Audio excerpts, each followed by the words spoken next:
I'm Therese. How are you? Good, thanks. This is our little Pinky. He's our little mascot. Okay. You're not afraid of No, dogs? no. He's fine. Great. How are you today? Yeah, all right. Did you find this place okay? Yeah, it was okay. It wasn't too hard. Oh, good. Would you like a drink, tea, coffee, water before we get started? Can I just have some water, please? Yeah, no problem.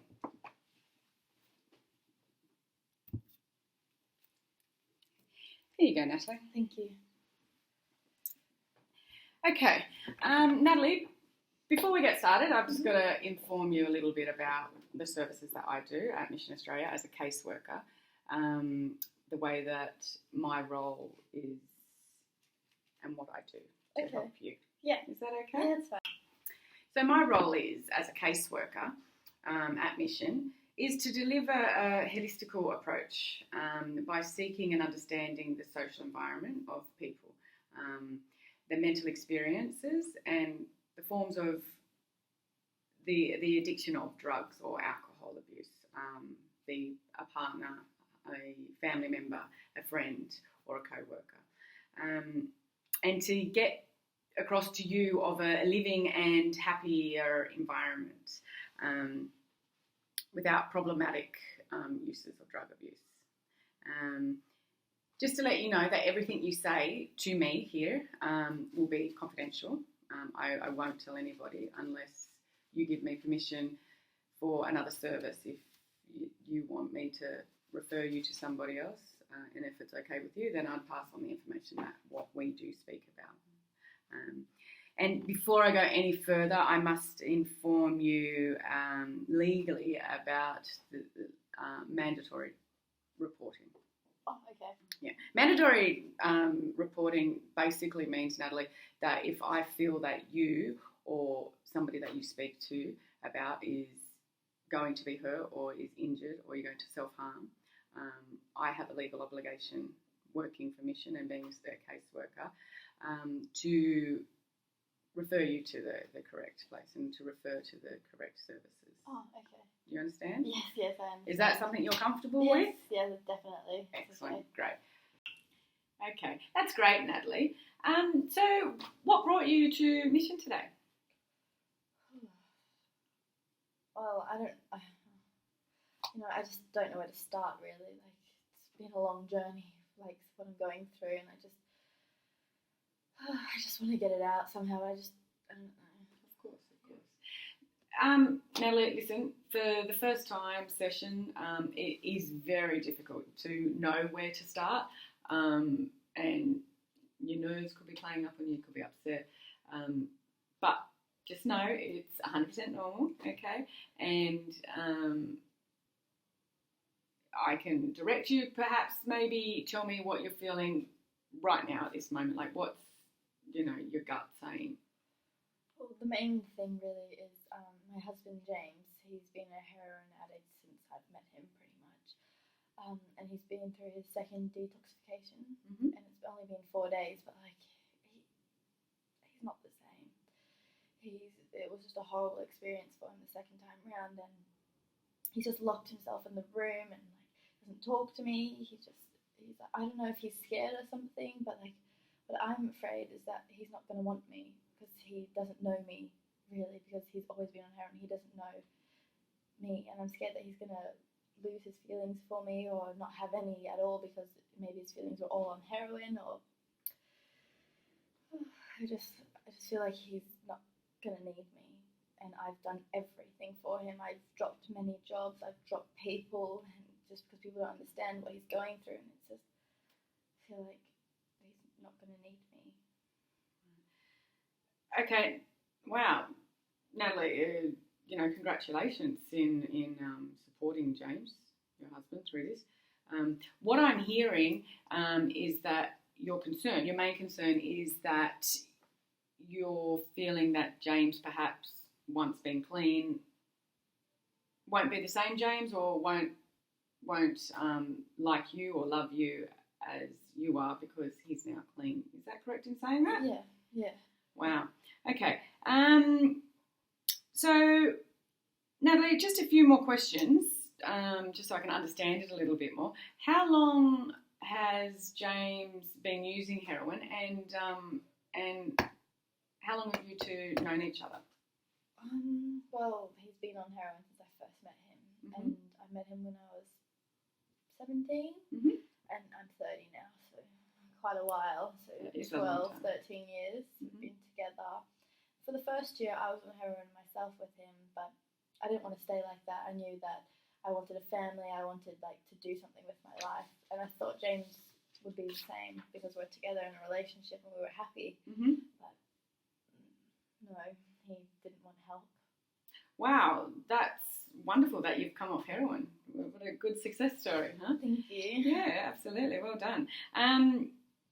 And how did you come off heroin? Was it hard for you? Did you have any help? Yeah, it was definitely hard, but I had my family, my friends, and I had a great support system. And That's wonderful. yeah, That's wonderful. Do you still have that support system? Are they still yes, around? definitely. Yeah. My mum always comes in and checks over us. She tries to help James as well because Mhm. James's family is not really in or around anymore because of his heroin. Mhm. So my family and friends are trying to help him as well, but it's not the same support system. No, it isn't. Wow, well done. Thanks. Well done, Natalie. Natalie, that's a very normal reaction to feel, okay? Being a partner of a long-term drug user, a lot of people feel that way. So what I'm hearing today is that your main concerns are about your relationship with James, and the direction in where it's going. Am I correct in saying that? Yeah, that's right. I just feel like he's had such a hard time, and he's just not the same. Like the doctor was telling me how severe his coming off was, and now he's just locked himself. And I'm trying to talk to him to see what he remembers of it, or if he needs any help with anything. But he's just blocked me out, as I said before. He's just staying in his room, not talking, and I feel like, what in case he stays like that forever? How am I going to pay the bills? My job's already falling again. It's my second time. And what am I going to do? Is he just going to be in the room all day and not talk to me? How am I meant to support him if he's not talking? Yes, yes. Natalie, how many days has it been since James's? Only 4 days. Right, okay. So it's the fourth day. Yeah. Okay. So you've got to remember that it's a very, very hard time for both of you, obviously. I don't think it's going to stay the same way like that forever. He's not going to stay in the room forever. Is he eating, drinking? Well, yeah, not a lot. It's just a bit of water and some biscuits and tea. Just not proper meals. Right. With all the concerns that you've mentioned today, Natalie, I want to try to go into just choose one of the main concerns. And my main one would be: have you actually spoken to James about your worries, about your concerns about yourselves? No, I don't want to bother him. I just feel he's still not over his first love, which is heroin, not myself. So I want to give him space, because even if I do try to talk to him, he just shuts me out and locks the door. I just can't even get anything out, and I just feel so scared to talk to him about it. I don't want him to be upset with me. Of course. Okay, we're gonna work on that right now, okay, and work out a way that you can communicate with James. Okay. Okay.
Okay, wow.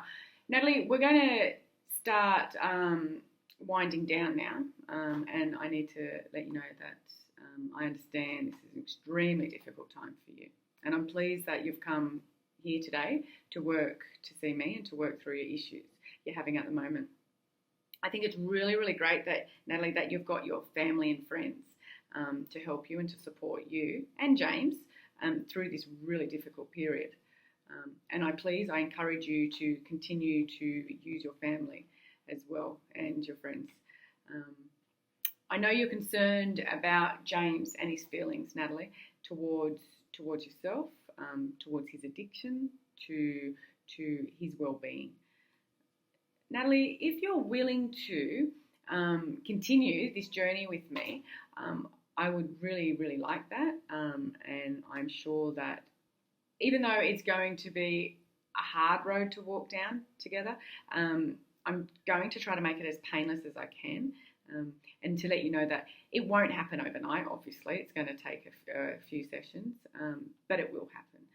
So if you agree, we can make another appointment for next week at the time that suits you.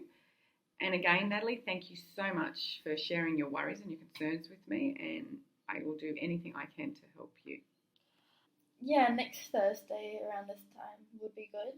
Okay. So I will lock you in for midday next Thursday, the 18th.